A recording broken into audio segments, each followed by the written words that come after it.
अस्सलाम वालेकुम नाज़रीन, welcome to the show economy in focus. मैं हूं आपकी मेज़बान नताशा। नाज़रीन, सबसे पहले बात करेंगे आज की मेन स्टोरीज़ के हवाले से, वो ये कि हम देख रहे हैं पाकिस्तान और अमेरिका के जो बायलैटरल रिलेशनशिप हैं वो डेली बेसिस पे स्ट्रॉन्ग होते हुए दिखाई दे रहे हैं। ये भी देखा जा रहा है कि जो बाहमी मफादात हैं इन पर मबनी ताउन जारी रखने पर इत्तफाक किया गया है। और एक ज़बरदस्त बात यह है कि पाकिस्तान अमेरिका के साथ अपनी ट्रेड, अपने जो हम कह सकते हैं बिजनेस टू बिजनेस रिलेशनशिप हैं वो स्ट्रॉन्ग करने की पहले ही बात कर चुका है। रीजन के अंदर जो टैरिफ के हवाले से हमें पहले ही गुड न्यूज़ मिल चुकी है। तो हमारे पास एक न्यू मार्केट और एक वो हमारी वो हम कह सकते हैं कि जो एक पुरानी मार्केट के साथ ही न्यू जो टर्म्स हैं वो बड़े ज़्यादा खुशाइन बात है। आज इसके हवाले से हम डिटेल डिस्कशन करेंगे कि पाकिस्तान एंड अमेरिका के साथ जो हमारी मजमूई तजारती सरप्लस है, यानी कि 14 तकरीबन 14 अरब 44 करोड़ डॉलर पर जो है ये पहुंच चुका है। तो इसमें कितनी ज़्यादा एक आने वाले दिनों में मजीद बेहतरी आ सकती है, खासकर जो हमारा एक ये ट्रेड सरप्लस है वो कितना इम्पैक्ट कर सकता है।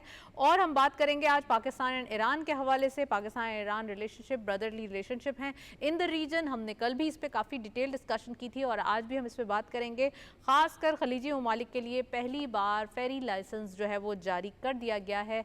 इसके क्या समरात होंगे, इसके क्या हमें फ़वाइद मिलेंगे, आने वाले दिनों में कितना ज़्यादा ये हमारे लिए फ्रूटफुल साबित होगा, डिटेल डिस्कशन करेंगे। साथ साथ हम ये भी देख रहे हैं कि दुबई से डिजिटल बैंक मशरिक पाकिस्तान में बैंकिंग सेक्टर के लिए नए जो हम कह सकते हैं प्लान्स सामने ला रहा है। ये नए उसके बैंकिंग के जो मंजरनामा है इसको तब्दील करने की बात की जा रही है। आज ये भी डिटेल डिस्कशन करेंगे। साथ साथ हम जब रीजन की ही बात कर रहे हैं तो हमारे नेबरहुड में बांग्लादेश है, तो बांग्लादेश का पाकिस्तान में कुछ एक हम कह सकते हैं माइनिंग के हवाले से या कुछ जो हमारे पास मिनरल्स हैं उनमें इंटरेस्ट शो किया गया है, जिसमें कोल है। खासकर हम बात करें क्योंकि बांग्लादेश जो है वो ऑलरेडी पाकिस्तान की मार्केट से उसकी एफिलिएशन या उसकी एक हमांगी जो है वो बढ़ती हुई दिखाई दे रही है। वहीं बांग्लादेश का पाकिस्तान से कोयला और चूना पत्थर खरीदने पर दिलचस्पी का इजहार देखा गया है। बहुत ज़बरदस्त बात है हमारे लिए कि हमारे साथ न्यू बायर्स और न्यू प्रोडक्ट्स के साथ जो है वो मार्केट में आएंगे।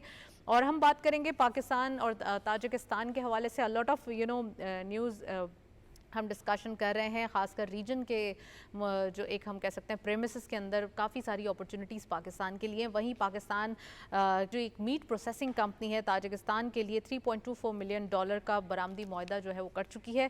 बड़ी खुशाइन बात है कि पाकिस्तान के एक्सपोर्ट के नंबर्स जो हैं वो बेटरमेंट की तरफ आ रहे हैं और एक्सपोर्ट को बढ़ाने के लिए काफ़ी तेज़ी देखी जा रही है। इन तमाम चीज़ों पर बात करने से पहले एक रिपोर्ट देखते हैं इकॉनमी के हवाले से, फिर वापस आते हैं। हमारे साथ जो गेस्ट मौजूद होंगे उनसे डिटेल गुफ्तगू करेंगे।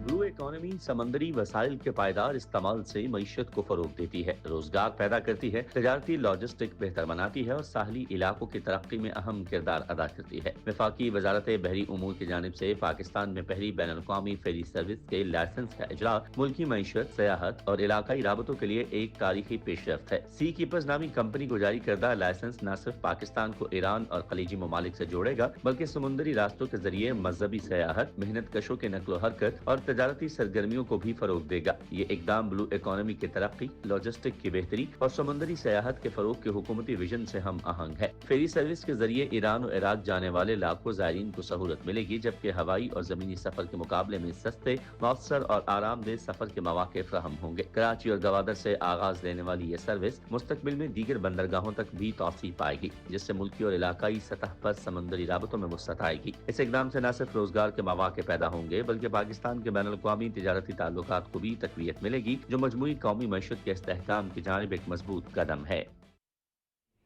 जी, रिपोर्ट आपने देखी और हमारी जो रीजनल कनेक्टिविटी है वो वाकई हम देख सकते हैं कि आने वाले दिनों में बड़े ज़बरदस्त एक स्ट्रेटेजिक प्लान्स हमारे पास मौजूद हैं जो कि हमें यकीनन आने वाले दिनों में बेहतरीन फ्रूट्स फराहम करेंगे। इन तमाम चीज़ों पर बात करने के लिए we have a guest in the studio. Naeem Siddiqui साहब ने हमें ज्वाइन किया है। आप इकोनॉमिस्ट भी हैं, एनालिस्ट भी हैं। अस्सलाम वालेकुम नईम साहब, very warm welcome in the programme. सबसे पहले बताइए कि पाकिस्तान की जो रीजनल कनेक्टिविटी है जिस पे हमने रिपोर्ट देखी है, हम देख रहे हैं बढ़ती जा रही है डे बाय डे, खासकर आफ्टर दी कॉन्फ्लिक्ट है। हम पाकिस्तान इंडिया कॉन्फ्लिक्ट के बाद जो एक रीजन के अंदर हमारा एक कॉन्फिडेंस देख रहे हैं, जो इन्वेस्टर्स पार्टिसिपेशन देख रहे हैं और तमाम मुल्क चाहते हैं कि पाकिस्तान के साथ इन्वेस्टमेंट करें, ये कैसे देखते हैं? Thank you very much Natasha. देखिए, ये जो बात है इसकी मैंने बहुत एडवोकेसी की है हर प्रोग्राम में कि जो ब्लू इकोनॉमी का हम कैसे बेनिफिट उठा सकते हैं और पाकिस्तान दुनिया के उन चंद ममालिक में है जिसके पास बहुत ज़्यादा गोल्डन अपॉर्चुनिटीज़ हैं अपनी ब्लू इकॉनमी से मैक्सिमम फ़ायदा उठाने का। अगर आप देखें कि कराची और गवादर से हम रशिया तक अपना बिज़नेस को बढ़ा सकते हैं, अपनी ब्लू इकॉनमी को फ़रोग दे सकते हैं। और ये जो अभी रिपोर्ट आपने मुलाहिज़ा की और मैंने भी देखी है, this is a wonderful idea. इससे तो पाकिस्तान के जो ज़ायरीन हैं जो ईरान और इराक़ और दूसरे ममालिक में जाते हैं और ख़ास तौर पर हमारी जो लेबर यहाँ से जाती है उसके लिए तो बहुत ज़्यादा एडवांटेज होगा। और ये मेरा ख्याल है पहला मौका है कि पाकिस्तान ने किसी इंटरनेशनल कंपनीज़ को लाइसेंस दिया है कि वो जो हमारी जो ये फेरी ट्रेड एंड पैसेंजर सर्विसेज को कंटिन्यू करें। ये तो देखें दुनिया में जितना सस्ता सफ़र बहरी सफ़र है और जितनी सस्ती ट्रांसपोर्ट थ्रू सी आप लेके जा सकते हैं उसका तो कोई मुआवजा ही नहीं है। तो ये मैं समझता हूँ कि इससे डबल फ़ायदा होगा। एक तो हमारे नेबरिंग कंट्रीज़ के साथ जो हमारे तल्लुकात हैं वो भी ज़्यादा कॉर्डियल हो जाएंगे और दूसरा उनके वो एरियाज़ जहाँ पे जहाज़ नहीं जाते या जहाज़ जहाँ जिस जगह पे लैंड करते हैं वहाँ से वो जगह बहुत दूर हैं और वहाँ पे भी हमारे जो लोगों को पहुँचने में बड़ी आसानी होगी। दुबई में या और दूसरी जगह पे हमारी बहुत लेबर जाती है तो उनको इसका बहुत फ़ायदा होगा। और ये तो देखें this is the call of the day, this is the need of the day कि हम अपने जो पानी है समुंदर का फ़ायदा उठाएं और इससे हमारी कम अज़ कम मैं समझता हूँ कि हम $5 बिलियन अपनी इकॉनमी में आराम से ऐड अप कर सकते हैं। इसमें कोई मुश्किल ही नहीं है। और हमारे पास जितना डीप सी पोर्ट अवेलेबल है ग्वादर में और जिस तरह हमारा कराची में है इसको दोनों जगह से हम आप देखेंगे जो ग्वादर है वहाँ से अगर हम ईरान अगर भेजते हैं ज़ायरीन को तो मेरा ख्याल है शायद 1 घंटे में वहाँ पहुँच जाते हैं, 1.5 घंटे में पहुँच जाते हैं। सिमिलरली और फिर दूसरा ये है कि sea travel is a safe travel. देखिए अभी हमने देखा कि थ्रू लैंड गवर्नमेंट ने बंद कर दिया है ट्रैवल करना तो वो लोग बड़े इससे मुस्तरब हैं कि हमारा रेट बढ़ जाएगा, हमें जहाज़ पे जाने में महंगा पड़ेगा। तो ये तो उनके लिए ब्लेसिंग इन डिस्गाइज हो गया। और ये तो मैं समझता हूँ कि जितने भी लोग ट्रैवल करते हैं इन ममालिक में उनके लिए तो बहुत फ़ायदेमंद है। फाइनेंशियली फ़ायदा है, इकोनॉमिकली फ़ायदा है और सेफ्टी पॉइंट ऑफ व्यू से बड़ा फ़ायदा है क्योंकि उनका सफ़र भी सेफ़ होगा, टाइम पे पहुंच जाएंगे, टाइम पे आ जाएंगे। और उसके साथ साथ गुड्स एंड सर्विसेज जो आप फेरी सर्विसेज की बात कर रहे हैं। हाँ जी, फेरी सर्विसेज राइट। इस गुड्स एंड सर्विसेज दोनों जो हैं। एक और चीज़ जब हमारे पास लाइसेंस भी हो गया इससे लोगों का एक टूरिज्म काइंड ऑफ व्यू और हमारी तमाम चीज़ें जो बेटरमेंट की तरफ आएंगी। वहीं हमारे पास पाकिस्तान और अमेरिका के हवाले से काफ़ी न्यू अपॉर्चुनिटीज़ आ रही हैं रीजन के अंदर। हमारे पास सबसे कम टैरिफ है। अच्छा, दूसरा ये कि हमारे पास जो एक बायलैटरल हमारे मफादात हैं इसके ऊपर जो कुछ हम कह सकते हैं कोऑपरेशन है वो कंटिन्यू रखेंगे। दोनों मुल्क इस बात पे एग्री हैं। हमारी ट्रेड सरप्लस यानी कि हमारी विन विन सिचुएशन देखी जा रही है। तो इससे क्या फ्रूट्स आएंगे नईम साहब? अभी तो स्टार्ट है, स्टार्ट से ही हमारे पास एक हम बंच ऑफ हमारे पास फ्रूट्स हमें दिख रहे हैं। लेकिन अगर थोड़ा सा लिंगर ऑन करें, चीज़ों को देखें और इसके जो बाद के फ्रूट्स देखें तो वो क्या हो सकते हैं? मैं तो समझता हूँ कि अल्लाह का बहुत ही करम है और it is going to be economic revolution for Pakistan and the Pakistani companies and the Pakistani nation. देखिए अमेरिका ने टैरिफ पहले पाकिस्तान में 29% लगाया था। उन्होंने अब 1 अगस्त को टैरिफ जो लागू किया है हमारे पास 19% किया है। इंडिया पे 25% है, बांग्लादेश पे 20% है, वियतनाम पे भी 20% है।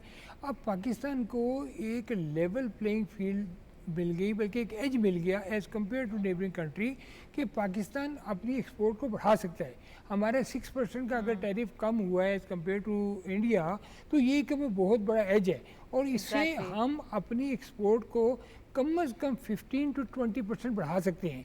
अब हमारे जो प्राइवेट सेक्टर और पब्लिक सेक्टर को मिल बैठना चाहिए और हमें अब इस पर तवज्जो देना चाहिए कि हम अब कैसे अपने पीयर कंट्रीज से बेटर अपॉर्चुनिटी को अवेल करते हुए हम अमेरिका में किस तरह अपनी प्रोडक्ट को बढ़ा सकते हैं। देखिए हमने पिछले साल $6 बिलियन का एक्सपोर्ट किया था।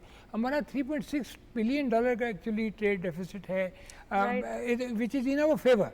नाउ आई थिंक कि हम इसको आराम से $9 बिलियन तक सिर्फ अमेरिका को एक्सपोर्ट कर सकते हैं और ये सिर्फ इसी सूरत में मुमकिन है। एक तो टैरिफ की कमी है, दूसरा गवर्नमेंट जो है वो फैसिलिटेट करे। जैसे हमने देखा कि अभी इलेक्ट्रिसिटी की प्राइसेस कम हो रही हैं, मार्कअप 22 से 11% पे आ गया है। इस तरह ईज़ ऑफ डूइंग बिजनेस में बेहतर होने की बात हो रही है, नई इंडस्ट्री लग रही हैं। ये सारी चीज़ें अब जो इन्वेस्टर है उसका रुझान पाकिस्तान की तरफ होगा। और बड़ी मैं आपको इम्पोर्टेंट बात बताना चाह रहा हूँ कि हमारी as compare to us, China is a very good friend of us, लेकिन चाइना के ऊपर टैरिफ हमसे बहुत ज़्यादा है। तो वो जो एक अपॉर्चुनिटी इस वक्त मिली है चाइनीज़ कंपनीज को भी पाकिस्तान में इन्वेस्ट करने की, ये भी एक बड़ी गोल्डन है। ये बात शायद ज़्यादा लोगों को उस तरह अपील नहीं करी, लेकिन जब आप इसको फाइनेंशियल बेनिफिट की बात करती हैं और फ्यूचर और आजकल वैसे भी रिलेशनशिप का जो दारोमदार है वो फाइनेंशियल बेनिफिट्स और बिजनेस पे ही होता है। there is no free lunch anywhere. So therefore now if they come up into Pakistan, और जो हमने इकोनॉमिक जोन बनाए हैं फ्रॉम गिलगित बल्तिस्तान से लेके गवादर तक, तो चाइना को भी बहुत फ़ायदा हो सकता है। और चाइना दुनिया में, चाइना और बांग्लादेश दो कंट्रीज ऐसी हैं जो $100 बिलियन से ज़्यादा सिर्फ गारमेंट्स की एक्सपोर्ट करते हैं। तो हमें तो बहुत है, बांग्लादेश $46 बिलियन की गारमेंट्स एक्सपोर्ट करता है। तो पाकिस्तान को इस वक्त बहुत फैसिलिटी है कि हमें इकोनॉमिक जोन जो है डेवलप करें, और अमेरिका के साथ हमारा लाइजन बेहतर हो रहा है। और इस तरह देखिए, अब अमेरिका से कपास भी आ रही है, सोयाबीन भी आ रहा है, ऑयल की भी बात हो रही है। अभी सरजेको हमारी एक कंपनी है जिसने 10 मिलियन सबसे पहले पाकिस्तान के उससे देखा जा रहा है ये फॉर्मूले से। तो पाकिस्तान को अब ये मौका जो है ना कैश करना चाहिए। ये जो हमें इसको कैश करना चाहिए।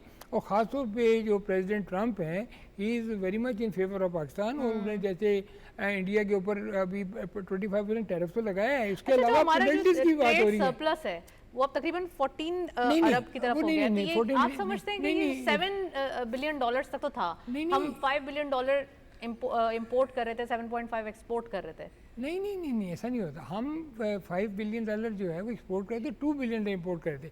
हमारा अमेरिका के साथ ट्रेड डेफिसिट इतना ज़्यादा नहीं है। ट्रेड डेफिसिट नहीं है सर, लेकिन हम एक्सपोर्ट तो ज़्यादा थी ना। एक्सपोर्ट हमारी पिछले साल 6 बिलियन थी, तो इंपोर्ट हमारी 2 बिलियन के करीब है, 2.5 बिलियन। तो हमारा पॉजिटिव $3.8 बिलियन का ट्रेड डेफिसिट है जो हमारी फेवर में है। तो हम इसको फर्दर बेहतर कर सकते हैं। अब अमेरिका ये कहता है कि वो पाकिस्तान को ऑयल एक्सपोर्ट करे, तो पाकिस्तान की कंपनी तो एग्रीमेंट भी किए हैं। अभी 1 मिलियन बैरल का कंटेनर्स आ रहे हैं जो कि अक्टूबर में आएंगे। सरजेको कंपनी हमारी है, उन्होंने उनके साथ एग्रीमेंट किया। इसके अलावा जो सबसे इम्पॉर्टेंट बात है वो ये है कि अमेरिका ने कहा है कि वो पाकिस्तान में इन्वेस्टमेंट करेंगे। वो यहाँ पे ऑयल सेक्टर में, ऑयल एक्सप्लोरेशन में इन्वेस्टमेंट करेंगे, और यहाँ पाकिस्तान से ऑयल की एक्सप्लोरेशन होगी, फिर यहाँ से वो ऑयल हम एक्सपोर्ट भी कर सकते हैं। तो ये एक पाकिस्तान के पास बहुत अरसे के बाद मैं समझता हूँ कि ऐसी अच्छी अपॉर्चुनिटी है ये जिस कर सकते हैं। अच्छा, बांग्लादेश के साथ आपने जिक्र किया कि बांग्लादेश एंड चाइना गारमेंट्स के हवाले से, वहीं बांग्लादेश हमारे मिनरल्स के अंदर इंटरेस्ट शो कर रहा है। अगर हम थोड़ा सा कोल के हवाले से देखें और डिफरेंट मिनरल्स, आपको लग रहा है कि पाकिस्तान के पास अभी ये मिनरल के पॉइंट ऑफ व्यू से, हमने अभी तो सिर्फ एक माइनिंग को एक्सप्लोर करना स्टार्ट किया है जी, तो और हमारे पास ज़खायर बहुत ज़्यादा हैं, कोल के भी हैं, थर में ऑलरेडी भरा पड़ा हुआ है हमारे पास, तो कितना इम्पोर्टेंट होगा बांग्लादेश को एक्सपोर्ट करना, और ख़ासकर in the means of minerals, और ख़ासकर जैसे ये कोल और चूना पत्थर और ये वाले जो मिनरल्स हैं? देखिए, दुनिया के 3 ममालिक हैं जिनके पास इंतहाई एक्सपेंसिव और नादर किस्म के जो मिनरल्स मौजूद हैं। उसमें एक चाइना है, एक अफगानिस्तान है और एक पाकिस्तान। और बहुत अरसे से पाकिस्तान में जो हमारे गिलगित बल्तिस्तान का एरिया है, यहाँ पे बहुत कीमती हमारे पास मिनरल्स हैं। बलूचिस्तान में हमारे बड़े कीमती मिनरल्स हैं। इस पर बहुत बल्कि अगर मैं इसकी आपको वैल्यू बताऊँ तो you will be surprise, $multi-trillion के हमारे पास ज़खायर मौजूद हैं, ट्रिलियंस ऑफ डॉलर्स। तो ये भी एक, इसीलिए जो दुनिया की जितने भी ममालिक हैं, अभी आपने रिक्रूटिंग्स का मायदा देखा था जो हमारा पहले हुआ था, अभी भी रिक्रूटिंग के ऊपर हमारी बात हो रही है। हमारे पास कॉपर मौजूद है, हमारे पास कोल मौजूद है, हमारे पास लिथियम मौजूद है, हमारे पास इतना ज़्यादा जो प्रोडक्ट्स और मिनरल्स हमारे मौजूद है, जेम हैं, स्टोन्स हैं, का मार्बल है। तो ये दुनिया इसमें बहुत इंटरेस्टेड है। सिर्फ फ़र्क ये है कि हमें इस वक्त इंटरनेशनल इन्वेस्टमेंट चाहिए, इंटरनेशनल इंटेंट चाहिए, इंटरनेशनल कंपनीज का इंटरेस्ट चाहिए, और वो जो इंटरेस्ट है वो अब डेवलप हो रहा है। बांग्लादेश के साथ हमारा ट्रेड सरप्लस है, हम उनसे कम इंपोर्ट करते हैं, उनको ज़्यादा एक्सपोर्ट करते हैं। कुछ $600 मिलियन के एक्सपोर्ट करते हैं, लेकिन इंपोर्ट हमारी कम है। लेकिन अब जो बात हो रही है वो ये हो रही है कि अभी जो हमारे कॉमर्स मिनिस्टर हैं, उनकी मीटिंग्स वगैरह हुई हैं, और काफ़ी ज़्यादा अभी इस्लामाबाद चैम्बर ऑफ कॉमर्स एक वफद भी गया हुआ था बांग्लादेश, और वहाँ जाके ये बात हुई है। तो Bangladesh is a good opportunity for the bilateral trade between Pakistan and, और हमें वहाँ से भी हम चीज़ें मंगा सकते हैं, और हमारे पास तो बांग्लादेश को देने के लिए बहुत कुछ है। एंड आई फील कि ये एक बहुत अच्छी अपॉर्चुनिटी है, और इसमें हमारे जो बिज़नेस टू बिज़नेस है, वेंचर्स हैं, डायलॉग्स हैं, वो होने चाहिए, और देखना चाहिए कि हम उनको क्या चीज़ एक्सपोर्ट कर सकते हैं और उनसे क्या चीज़ इंपोर्ट कर सकते हैं। राइट तो रीजन के अंदर हमारे पास ज़बरदस्त अपॉर्चुनिटीज़ मौजूद हैं। चलें जी, हमारे पास 100 इंडेक्स के हवाले से भी आपके पास गुड न्यूज़ अपडेट्स देखते चलते हैं आज के।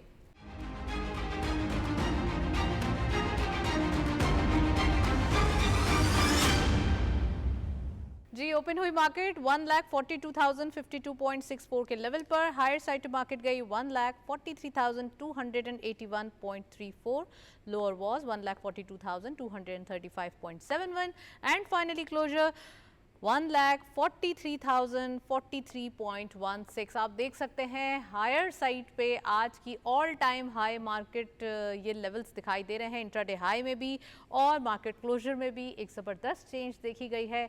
वीक का हम कह सकते हैं कि अभी सेकंड ट्रेडिंग सेशन है और मार्केट के अंदर न्यू हाइज कल भी थे, आज भी हैं। तकरीबन 984.52 का इजाफा देखा गया है, यानी कि तकरीबन 1000 पॉइंट्स के करीब मार्केट जो है वो एक अपग्रेड हुई है। आज के दिन फिर एक रैली देखी गई है और मार्केट के अंदर ये न्यू जो वीक स्टार्ट हुआ है ना, रोल ओवर वीक के बाद, ये ज़बरदस्त ऑप्टिमिज्म क्रिएट कर रहा है। ऐसा लग रहा है कि अभी ये जो है वो 150K पे जाके स्टॉप होगा। एक अच्छी चेंज मार्केट के अंदर देखी जा रही है। वेल नईम सिद्दीकी साहब, थैंक यू सो मच, आप हमारे साथ मौजूद रहे। काफ़ी डिटेल एनालिसिस और रीजनल कनेक्टिविटी के हवाले से हमने डिटेल डिस्कशन की है। एक ब्रेक की जानिब चलते हैं, साथ रहिए।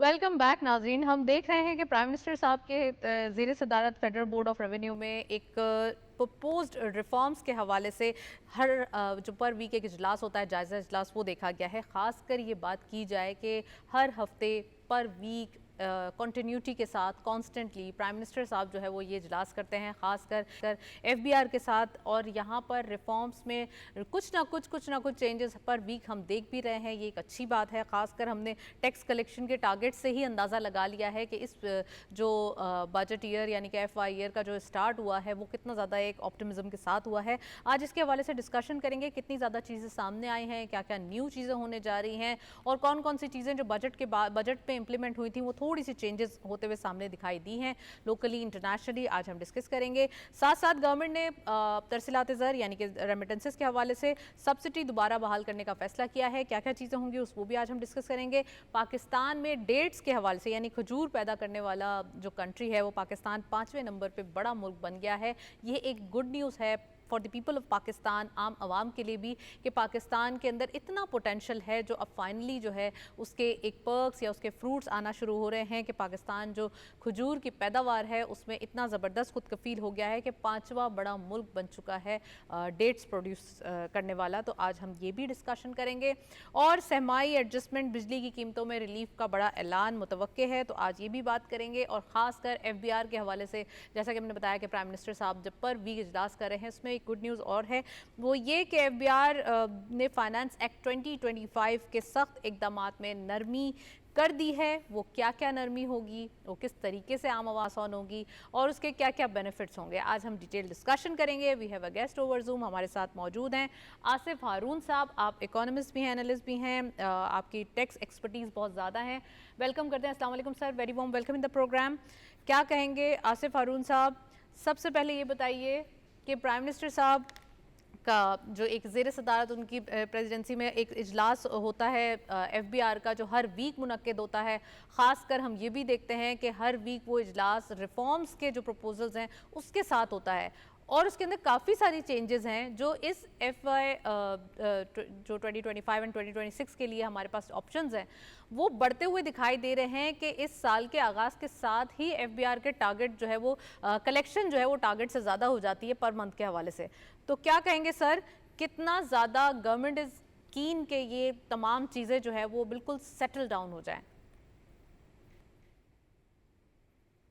जी, thank you so much for inviting me into your program. देखिए, सबसे पहले तो ये एक चीज़ देख लें कि जो हमारा इस साल का जो टारगेट, टैक्स टारगेट जो गवर्नमेंट ने तय किया है, ये तकरीबन कोई 18-19% है from the last year increase. As compare to that, जो लास्ट ईयर जो क्लोज किया है फाइनेंशियल ईयर 25, उसमें जो उससे पिछले साल से तकरीबन कोई 39% टैक्स टारगेट हाई था। एज अगेंस्ट 39% गवर्नमेंट ने या बिहार ने तकरीबन 26-27% टारगेट इंक्रीज का अचीव किया। तो as against 26% target achievement last year, इस साल अगर 18 या 19% टारगेट है, तो as far as the percentage of increase is concern, तो लास्ट ईयर से कम रिगरस टारगेट है। तो एक तो पहले एक थोड़ी सी ये सॉफ्टवेयर जो इसका इसका जो वो है आउटकम है, वो थोड़ा सा हमें इस तरह से देखना पड़ेगा, नंबर वन। नंबर टू ये कि जो एक ग्रोथ फैक्टर है और प्लस इन्फ्लेशन फैक्टर है, तो इन दोनों को अगर हम जो गवर्नमेंट के एस्टिमेट्स हैं उसके साथ जोड़ते हैं, तो 10-11% तो ऑटोमेटिक टैक्स कलेक्शन इंक्रीज हो जाएगी। तो जो डिफरेंशियल है 17-18% माइनस 10-11%, जो वो सिर्फ गवर्नमेंट ने जो है बेसिकली इंक्रीमेंटल टारगेट अचीव करना है थ्रू इधर न्यू टैक्सेशन मेजर्स या इन्फोर्समेंट मेजर्स। तो as far as the overall, अगर अगर हम ओवरव्यू लें कि जो हमारा इस साल का जो फिजिकल टारगेट है हमारा एटलीस्ट टैक्स रेवेन्यू का, तो बहुत बड़ा चैलेंज नहीं है। और एज अ रिजल्ट, ये जो भी फर्स्ट मंथ का जो अभी रिजल्ट आया है कि जिसमें इन्होंने अपना टारगेट जो थे वो अचीव किए हैं या इंक्रीज इससे ज़्यादा कलेक्ट किए हैं, तो that reflects the situation that के इस साल जो है उम्मीद है कि बहुत बड़ा ये चैलेंज नहीं होगा। मगर चैलेंज ये नहीं है कि हमने टारगेट जो है वो इस साल का हमने अचीव कर लेंगे। असल जो चैलेंज है वो ये है कि जो इस वक्त हाई टैक्स रेट्स हैं जो इंडस्ट्री के ऊपर एप्लीकेबल हैं या इंडिविजुअल्स के ऊपर एप्लीकेबल हैं, उसको बेसिकली ओवरऑल बेस पे रिड्यूस करके इसका टैक्स बेस बढ़ाना है। तो आई थिंक इसी जानिब जो कोशिश प्राइम मिनिस्टर साहब भी कर रहे हैं, और हर हफ्ते जो मीटिंग्स हो रही हैं, और जो बिहार का डिजिटलाइजेशन का और ट्रांसफॉर्मेशंस का और रिफॉर्म्स का जो पूरा प्रोग्राम है जो कि उन्होंने प्रेजेंट किया हुआ है गवर्नमेंट को भी और इंडस्ट्री को भी, तो उसमें बेसिकली आई थिंक जो इम्पोर्टेंट चैलेंजेस हैं गवर्नमेंट को, वो यही है कि हमने टैक्स बेस कैसे बढ़ानी है। टैक्स बेस बढ़ाने के लिए जो right. Digitization is the only way, technology के बगैर जो है हम ये टैक्सेशन जो है वो अक्रॉस द बोर्ड तो इन्फोर्स गवर्नमेंट नहीं कर उसके ऊपर भी सकते। पर वीक इजलास कर रही है, प्राइम मिनिस्टर साहब की जेर सदारत वो भी इजलास होता है कि कैशलेस इकोनॉमी हो, ऑनलाइन ट्रांजैक्शंस हो। कितना सपोर्टिव होगा ये?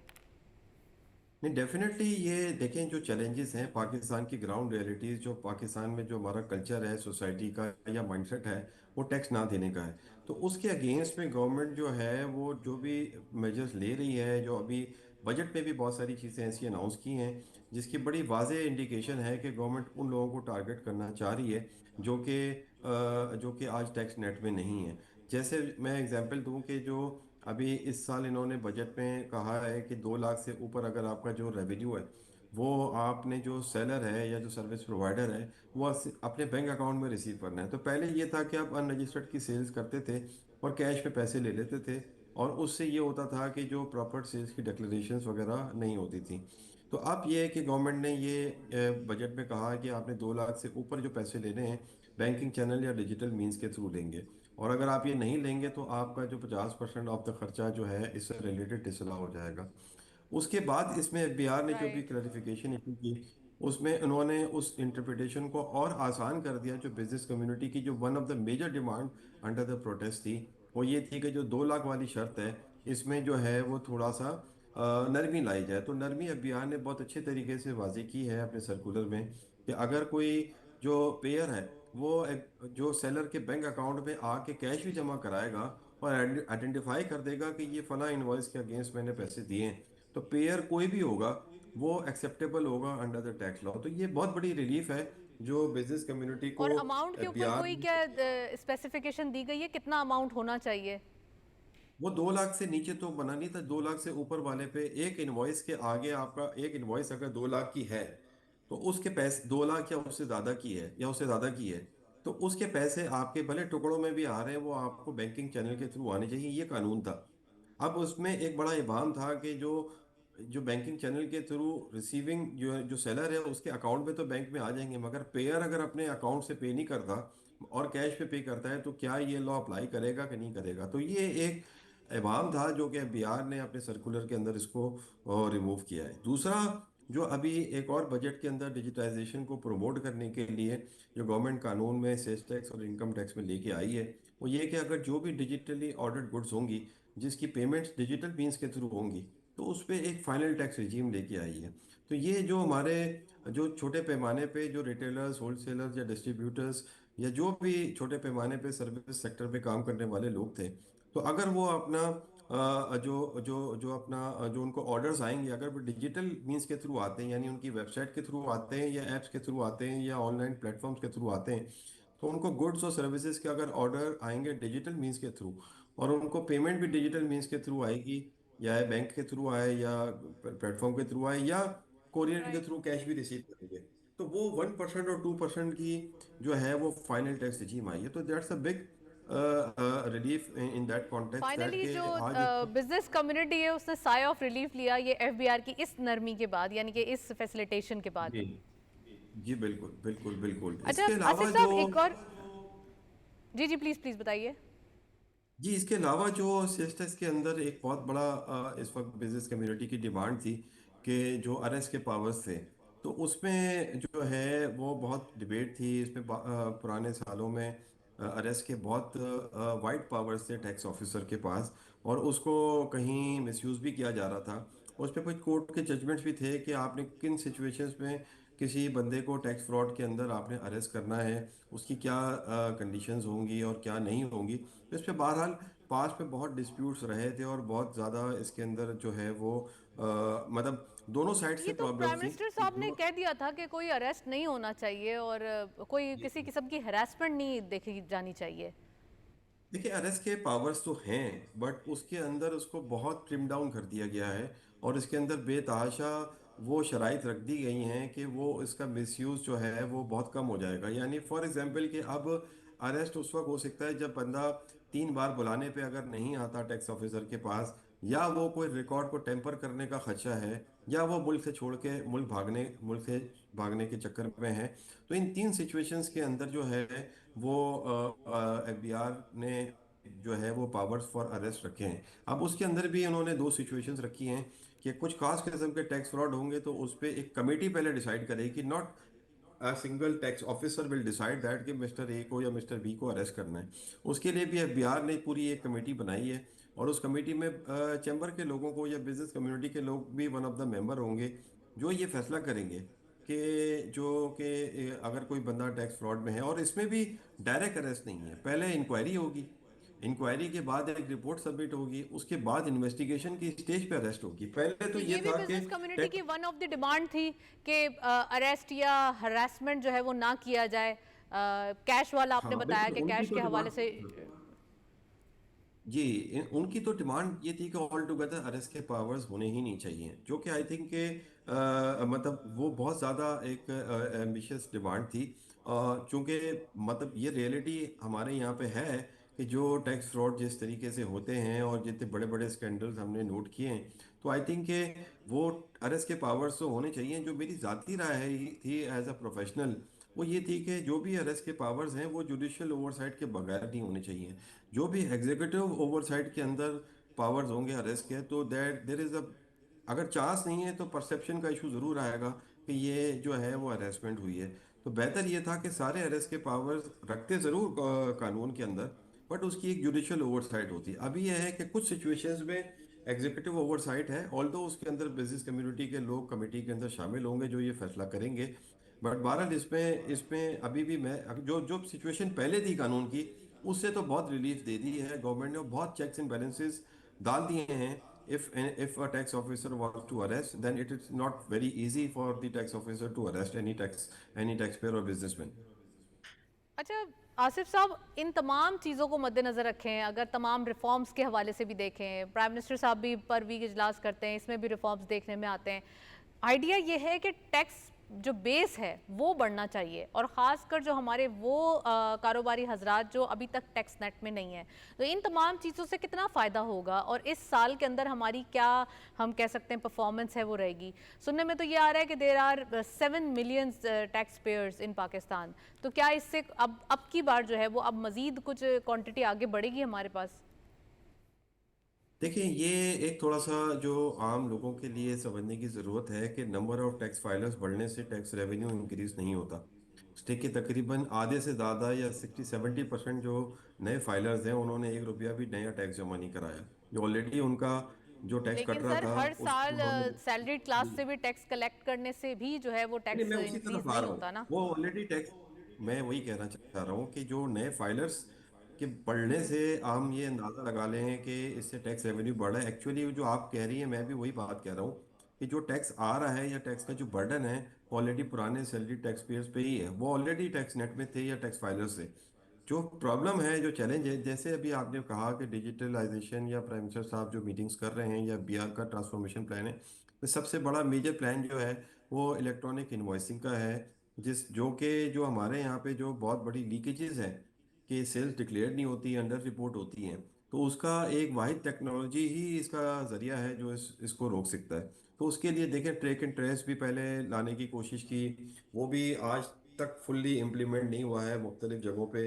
तो अब इसमें जो इसका वाहिद तरीका है वो ये है कि अगर पाकिस्तान के अंदर इंपोर्टर और मैन्युफैक्चरर जो कि starting point of the supply chain है एंड टिल द एंड जो कि रिटेलर पे जाके ख़त्म होती है, तो वो जी इंपोर्टर मैन्युफैक्चरर से लेके आगे उसने डिस्ट्रीब्यूटर को बेचना है माल, डिस्ट्रीब्यूटर ने होलसेलर को बेचना है, होलसेलर ने रिटेलर को बेचना है, और रिटेलर ने दुकान से एंड कंज्यूमर को बेचना है। ये पूरी सप्लाई चेन जब तक डॉक्यूमेंट नहीं होगी, और उसकी डॉक्यूमेंटेशन का one of the way out is that के इलेक्ट्रॉनिक इनवॉइसिंग जो है उस उसको इनकरेज किया जाए। तो इसके लिए भी अभी जो मैं पढ़ रहा था चीज़ें कि जो प्राइम मिनिस्टर साहब ने डायरेक्शंस दी हैं कि जो अभी इलेक्ट्रॉनिक इनवॉइसिंग जो प्राल ने तो वैसे विदाउट एनी चार्जेस कर रहा है, और जो कुछ प्राइवेट लाइसेंस होल्डर्स हैं उन्होंने कुछ फीस वगैरह चार्ज कर रहे हैं। तो जो प्राइम मिनिस्टर साहब ने कहा कि वो जो कॉस्ट की वजह से अगर कोई बिजनेसमैन इस इलेक्ट्रॉनिक इन्वॉइसिंग के अंदर आना नहीं चाह रहा तो वो कॉस्ट भी गवर्नमेंट बेयर करने को तैयार है।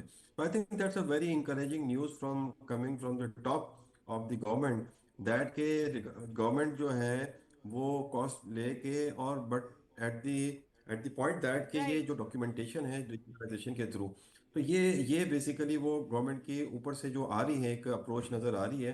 दैट्स वेरी जी encouraging that government is very serious that अब इसमें जो जो इसको बिजनेसमैन हैं या टैक्स पेयर्स हैं जिन्होंने इलेक्ट्रिक इनवॉइसिंग की जो कॉस्ट बेयर करनी है, वो अब गवर्नमेंट उनको सब्सिडाइज करती है या गवर्नमेंट उनको टैक्स इंसेंटिव देती है। तो आई थिंक कि जो चलें ये जो तमाम तरीका। निटी-ग्रिटीज़ जो है वो हमें यकीनन वक्त के साथ साथ पता चलती रहेंगी। Well thank you so much Asif Haroon साहब, आप हमारे साथ मौजूद, काफ़ी डिटेल एनालिसिस, और हम देख भी रहे हैं कि टैक्स इम्प्लीमेंटेशन या टैक्स अबाइडिंग जो एक चीज़ है वो यकीनन आने वाले दिनों में सामने आएगी।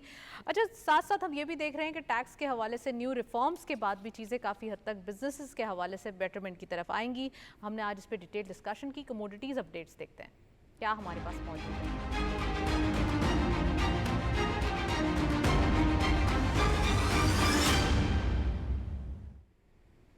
जी कमोडिटीज़ में सबसे पहले गोल्ड की पर तोला प्राइस 3,58,446 रुपीज़, गोल्ड पर 10 ग्राम 3,07,637 रुपीज़, इंटरनेशनल गोल्ड रेट पर आउंस $3,374.55, ऑयल WTI पर बैरल $66.51, ऑयल ब्रेंट क्रूड पर बैरल $68.04।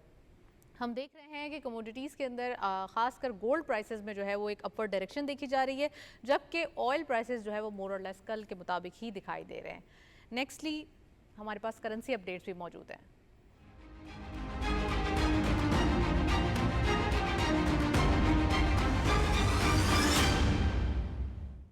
करेंसी में सबसे पहले यूरो बाइंग रही 326.54 rupees, selling was 327.12। UK pound buying रही 375.21 rupees, selling was 375.87। US dollar buying रही 282.55, selling was 283.05। And Chinese yuan buying रही 39.72 रुपीज़, सेलिंग वॉज 39.79। हम देख चुके हैं कि डॉलर के प्राइसेस में आज के दिन थोड़ा सा हम कह सकते हैं कि कल के मुताबिक ही चीज़ें देखी जा रही हैं, जबकि ओवरऑल एक जो हम कह सकते हैं कि थोड़ा सा ऑफ कोर्स इसके ऊपर फोकस किया जा रहा है कि डॉलर की डेप्रिसिएशन हो और रुपये की एप्रिसिएशन हो।